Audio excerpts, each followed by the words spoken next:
ये है किया स्पोर्टिज, इसमें DRL इंस्टॉल किए गए हैं। ये देखें आप,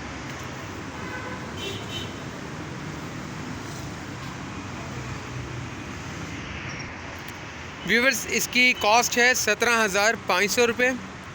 इसमें फ़िटिंग इंक्लूड नहीं है।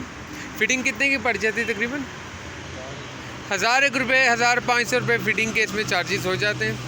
तो 18,000 रुपये में आपको टोटल लाइट फिट होकर मिल जाती है। इसके अलावा ये साइड स्टेप इसमें इंस्टॉल किए गए हैं स्पोर्टिज के।